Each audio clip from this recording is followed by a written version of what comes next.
Baik, Assalamualaikum warahmatullahi wabarakatuh. Kali ini Bapak akan menjelaskan bagaimana kita membuat rumus di neraca lajur di kolom neraca saldo setelah penyesuaian ya. Ini hal teknis. Yang pertama, diperhatikan bahwa kita sudah mengisi nama akun, kemudian daftar saldo sebelum penyesuaian dan jurnal penyesuaian sudah kita posting satu persatu. Nah, kemudian kita lihat di sini sudah balance antara neraca saldo dengan akun jurnal penyesuaiannya. Nah, kemudian di sini di bawah ada jurnal penyesuaian. Ini merupakan contoh soal USKAD ya untuk yang diadakan oleh Ikatan Akuntan Indonesia. Nah, tahapan selanjutnya kita perhatikan bahwa sub akun yang pertama adalah kas dan setara kas. Ini yang akan kita pasangkan rumus di akun sebelah debit daftar saldo setelah penyesuaian. Maka kursornya berada pada I9. Nah, ini ya. Jadi kolom I baris ke 9. Nah, rumusnya adalah ketik sama dengan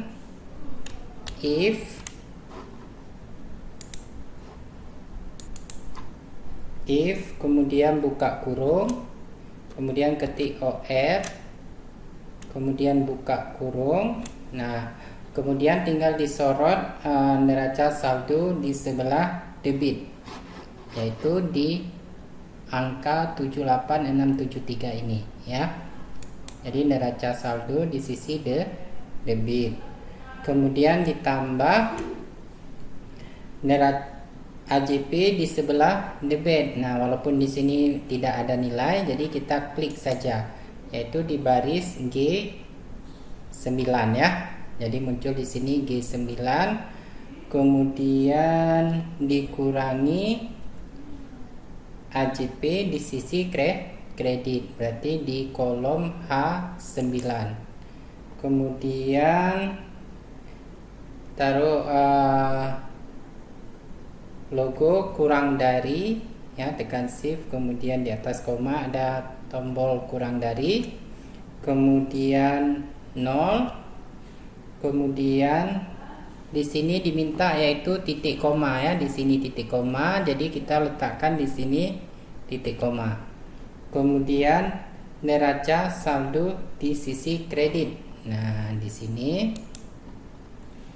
Kemudian logo kurang dari, lebih besar dari, kemudian 0, kemudian tutup kurung.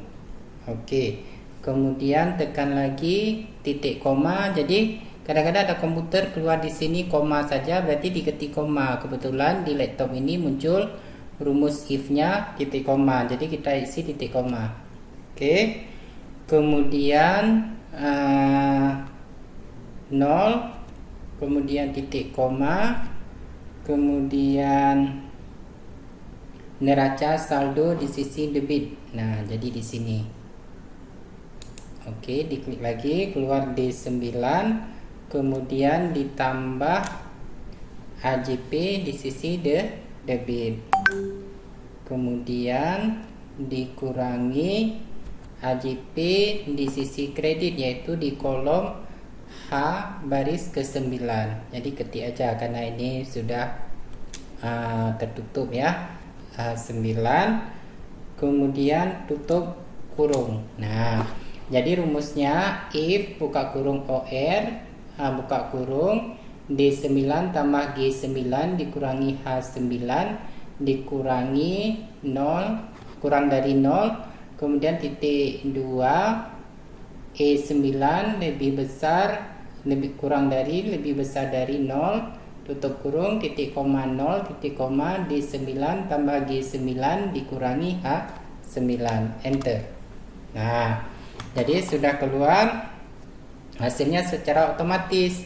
Yang lain tidak perlu lagi kita buat secara manual rumusnya, karena sekali kita buat nanti yang selanjutnya tinggal kita tarik. Jadi perhatikan di pojok kanan bawah ini ada semacam kotak kecil, jadi kita paskan. Pertama kursornya kan agak besar, kita paskan di sini sampai keluar plus. Nah, ditahan kursor, ditarik ke bawah sampai hasil. Nah, jadi yang lain secara otomatis akan menyesuaikan dengan rumus yang sudah kita buat. Jadi totalnya 3.598.314.301 ya. Nah, sekarang kita akan memasang rumus di sebelah kredit untuk neraca saldo setelah penyesuaian. Rumusnya sama dengan if, buka kurung, O besar, R besar, kemudian buka kurung lagi. Ini neraca saldo di sisi neraca saldo sebelum penyesuaian di sisi kredit, kemudian ditambah AJP jumlah penyesuaian di sisi kredit, kemudian dikurangi AJP debit, kemudian tanda kurang dari 0, kemudian titik koma, neraca saldo di sisi debit ya, kemudian kurang dari lebih besar dari 0, kemudian tutup kurung, titik koma, 0, kemudian titik koma, neraca saldo di sisi kredit. Neraca saldo sisi kredit E9, kemudian ditambah AJP kredit H9, kemudian dikurangi AJP debit G9, tutup kurung, enter. Nah, karena tidak ada nilainya jadi keluar FP 0. Selanjutnya tinggal kita tarik seperti yang tadi ya, diperhatikan di sini udah kita pasang rumus tadi. Jadi tinggal ditarik sampai sampai sebelum sama dengan ya.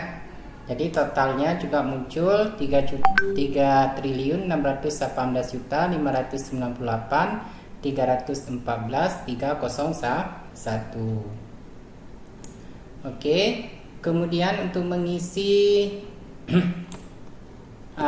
kolom laporan laba rugi. Nah, laporan laba rugi adalah akun-akun yang terdapat pada akun pendapatan dan beban. Nah, kita lihat di sini akun pendapatan dan bebannya yaitu pada angka 4. Nah, jadi di sub akunnya adalah penjualan dan pendapatan usaha. Ini di sisi kredit. Jadi kita taruh sama dengan di sini, kemudian di enter. Nah, kemudian yang lain tinggal ditarik ya, ditarik sampai sebelum jumlah. Oke. Nah, kemudian di sisi sebelah debitnya kita enter aja sama dengan RP, karena ini pendapatannya di sisi debit 0, jadi keluar strip ya, di enter. Nah, kemudian yang ini tinggal ditarik ke bawah. Jadi totalnya adalah 2 triliun di debitnya 254.278.619, sedangkan sisi kreditnya 2.983 juta sekian.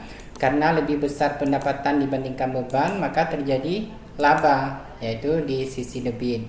Untuk menyeimbangkan jumlah total laporan laba rugi di sisi debit dan sisi kredit. Nah, selanjutnya untuk akun kolom laporan posisi keuangan, diperhatikan bahwa di sini laporan keuangannya adalah Akun yang terdapat di sisi debit adalah aktiva, di kreditnya yaitu kewajiban plus modal.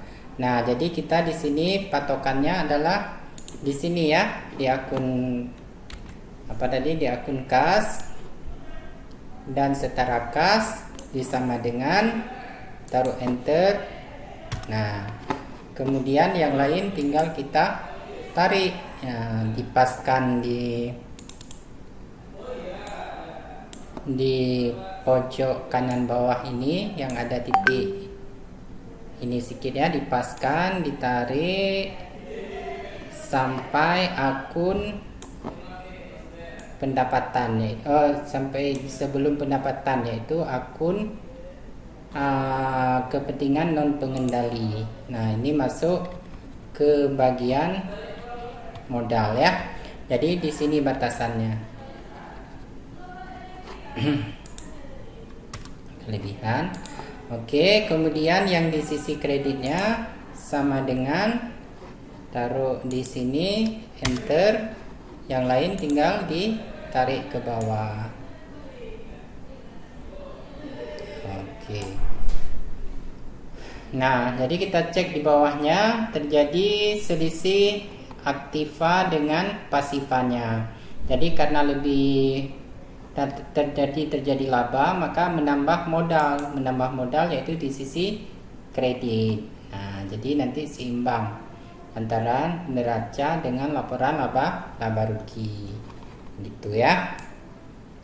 Nah, selanjutnya untuk laporan keuangan, di sini kita lihat ada laporan laba rugi ya. Pertama kalau secara siklus, jadi penjualannya tinggal kita lihat di neraca lajur, nanti sama dengankan nanti langsung muncul ya, karena ini udah otomatis, jadi terisi otomatis. Penjualan dikurangi beban, kemudian ditambah dengan pendapatan lain, dikurangi dengan beban lain, dapat laba bersih sesuai dengan yang terdapat di neraca lajur, yaitu 729.061.674.813 ya, sesuai dengan yang ini 729.061.674.813 ribu rupiah. Nah, selanjutnya laba bersih yang terdapat di sini akan kita tambah di laporan perubahan ekuitas, yaitu di sini ya. Jadi nilainya ini berkaitan. Jadi modal pemilik awal periode dilihat di neraca lajur berapa, ditambah laba tahun berjalan, dapat ekuitas yang diatribusikan kepada pemilik entitas induk atau modal pada akhir periode. Kemudian laporan posisi keuangan ini terdiri dari aset lancar, total aset lancar nanti dilistkan, dapat total aset lancar, kemudian aset tidak lancar atau aset tetap ini dijumlahkan, nanti yang akumulasi diminuskan ya. Kemudian dapat total aset. Kemudian hutang dilistkan, muncul total hutang jangka pendek, kemudian hutang jangka panjangnya, kemudian total hutang jangka panjang, dapat total liabilities.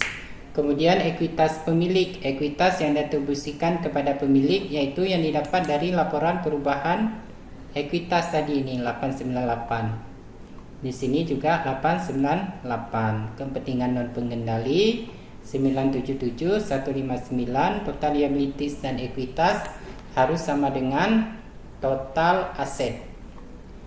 Kemudian jurnal penutup ini adalah pertama kita tutup akun pendapatan. Rumusnya yaitu jurnalnya semua akun pendapatan di debit, kemudian di kreditnya yaitu ikhtisar laba rugi. Kemudian untuk selanjutnya yaitu menutup akun beban, yaitu ikhtisar laba rugi di debit. Kemudian yang di kreditnya adalah semua akun beban ya. Ini kredit karena ini rumusnya otomatis, tidak bisa Bapak spasikan satu persatu. Jadi nanti dibuat kalau secara manual ini dimasukkan ke dalam ya. Kemudian menutup laba atau rugi periode berjalan yaitu 729.061.674. Ikhtisar laba rugi di debit, ekuitas yang diatribusikan kepada pemilik entitas induk yaitu 729 di kredit.